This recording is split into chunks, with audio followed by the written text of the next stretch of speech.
Assalamualaikum dan selamat datang ke Pala Bola News. Seperti biasa, Pala Bola News akan menjanjikan berita bola sepak terbaik kepada anda semua pada setiap hari. Berikut merupakan keputusan perlawanan Liga Perdana Inggeris yang berlangsung awal pagi tadi. Chelsea mudah mengatasi Bournemouth dengan jaringan 2-0. Manchester United berjaya membaham Nottingham Forest 3-0 di Old Trafford. Dan jangan lupa saksikan perlawanan antara Leeds United dan juga Manchester City yang akan berlangsung pada jam 4 pagi nanti. Reece James cedera lagi. Pengurus Chelsea Graham Potter mengesahkan yang Reece James mengalami kecederaan pada tempat yang sama dialami sebelum ini. James beraksi dengan baik ketika mereka menewaskan Bournemouth awal pagi tadi, tetapi terpaksa dibawa keluar 5 minit selepas separuh masa kedua bermula. Perkara ini sudah pasti merisaukan Potter yang baru saja mendapat kembali hikmat pemain itu yang sebelum ini sudah terlepas aksi Piala Dunia akibat masalah yang sama. Potter berkata lagi yang masih terlalu awal untuknya memberitahu tak kecederaan James kerana mereka memerlukan 24 ataupun 48 jam untuk menentukan nasib pemain itu selepas ini.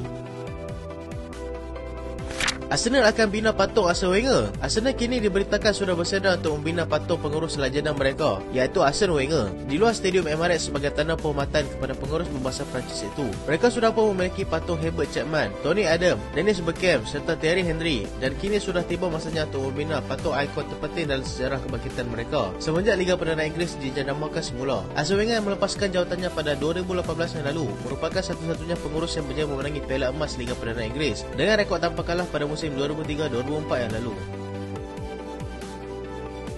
Manchester United garang tundukkan Nottingham Forest. Erik ten Hag melebarkan rekod kemenangan mereka dengan berjaya menewaskan Nottingham Forest 3-0 awal pagi tadi. Mereka membuka jaringan seawal minit ke-19 melalui jaringan Marcus Rashford, sebelum Anthony Martial meletakkan mereka selesa di depan hanya 5 minit kemudian. Fred yang masuk sebagai pemain gantian berjaya mengesahkan kemenangan Manchester United melalui jaringan ketiga pada minit ke-87, sekaligus meranapkan semangat anak buah Steve Cooper untuk cuba bangkit memberikan saingan kepada mereka. United seterusnya akan bertemu dengan Wolves Sabtu nanti di tempat lawan, dan Forest akan melayan kunjungan Chelsea di tempat mereka sendiri.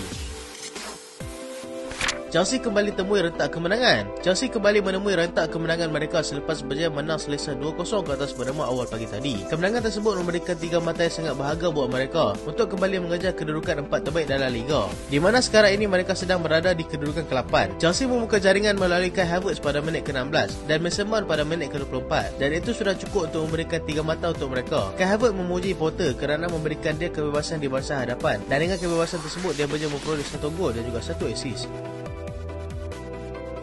Siapa Betinho dalam skuad Erik ten Hag? Nama Betinho dilihat berada dalam senarai pemain dalam skuad Erik ten Hag, dan itu telah menimbulkan tanda tanya, siapakah pemain tersebut? Pemain tersebut dilihat memakan nombor 11 dan dikatakan seorang penyerang yang masuk menggantikan Ronaldo baru-baru ini meninggalkan mereka. Betinho yang dilihat sebagai penyerang daripada Portugal dan berusia 29 tahun yang mana sedang bermain di kelab Espinho yang merupakan kelab divisi ketiga di sana. Dia juga dikatakan pernah beraksi bersama dengan Brentford pada 2015 yang lalu dan juga pernah beraksi dengan Sporting Lisbon, tetapi gagal merupakan diri sebagai regular starter. Adakah ini satu kesilapan atau sebenarnya solusi kepada masalah Erik ten Hag yang memerlukan penyerang pada ketika ini masih lagi menjadi tanda tanya.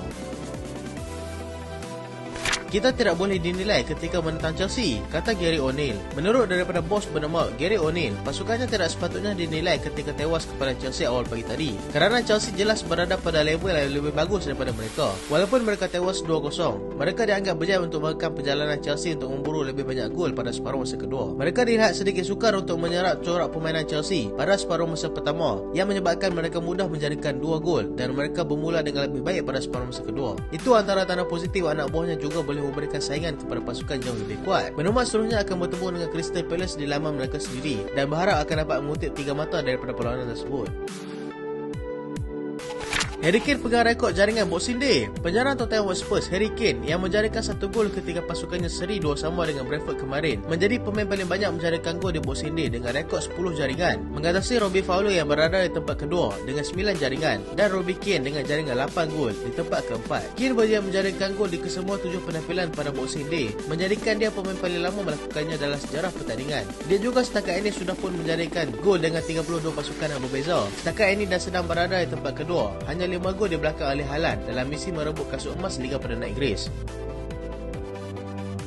Ianya memang tidak bagus, kata Dejan Kulusevski. Dejan Kulusevski memberikan kritikan kepada corak permainan mereka yang dikatakan lambat panas selepas seringkali memberikan jaringan dahulu kepada pihak lawan, di mana mereka sepatutnya membuka jaringan terlebih dahulu. Ianya dilihat sebagai satu habit yang buruk dan lebih banyak memberikan masalah buat mereka kerana terpaksa mengejar daripada belakang dalam tempoh 90 minit. Kami akan memperbaiki lagi perkara ini dalam perlawanan yang akan datang dan berharap yang mereka semua tidak akan mengulangi kesilapan yang sama lagi selepas ini. Bojan Kirkic cari kelab baru lagi. Bekas bintang Barcelona yang pernah dilabel sebagai The Next Lionel Messi kini sedang mencari kelab ke-10-nya selepas mengambil keputusan untuk meninggalkan kelab Jepun, Vissel Kobe. Selepas mereka mencapai persetujuan untuk tidak bersama lagi. Dia merupakan produk La Masia, dilihat sebagai the next big thing semasa menyertai pasukan Barcelona di bawah kendalan Frank Rijkaard. Sebagai pemain paling muda memecahkan rekod Lionel Messi sebelum itu dan juga berjaya menjadi pemain paling muda menjadikan gol juga memecahkan rekod Messi sebelum itu. Kerjanya seakan-akan menemui penamat selepas kehadiran Pep Guardiola di Barcelona yang tidak menggemari corak permainannya. Kirkic lebih banyak berada di bangku simpanan dan sehinggakan dia terpaksa bermain di Barcelona B bagi mengekalkan tahap kecergasannya. Dia kini sudah berusia 32 tahun dan masih mencari kelab yang sesuai untuknya menghabiskan kerjaya di sana.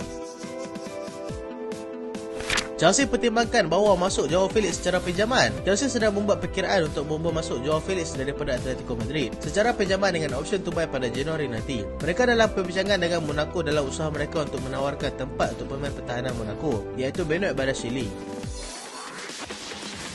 Pep Guardiola dilaporkan minat dengan pertahanan Arsenal. Pengurus pasukan Man City dilaporkan sangat berminat dengan pemain pertahanan versatile Arsenal, Ben White, yang dilihatnya sebagai pengganti ke Walker. Perkara tersebut masih dalam perbincangan, memandangkan Walker akan berumur 33 tahun pada tahun hadapan. Frenkie de Jong mungkin akan pasti berhijrah pada Januari nanti. Barcelona kini dilaporkan sudah bersedia untuk melepaskan Frenkie de Jong pada Januari nanti jika mendapat tawaran sesuai untuk pemain itu. Manchester United setakat ini menjadi peminat besar kepada pemain itu. Setakat ini yang mungkin akan berbelanja besar untuk mendapatkan pemain tersebut. Real Madrid berhasrat mahukan Alphonso Davies. Real Madrid yang sebelum ini berdiam diri kini sudah menunjukkan untuk membawa masuk pemain pertahanan Bayern Munich, Alphonso Davies, pada 2024 nanti. Pemain tersebut bagaimanapun mempunyai kontrak sehingga Jun 2025, bahkan menjadi target utama Real Madrid bagi mengisi posisi di belakang pertahanan kiri mereka nanti. Tottenham mahukan Adrien Rabiot. Tottenham masih menaruh harapan untuk membawa masuk Adrien Rabiot daripada Juventus dengan menawarkan Emerson Royal sebagian daripada perjanjian pertukaran untuk pemain tersebut. Juventus bagaimanapun hanya mahukan wang tunai sebagai metod dalam perjanjian mereka. So itulah berita untuk kali ini dan terima kasih sebab tengok sampai habis. Jangan lupa like, jangan lupa share, jangan lupa subscribe. Aku Solehan. Assalamualaikum.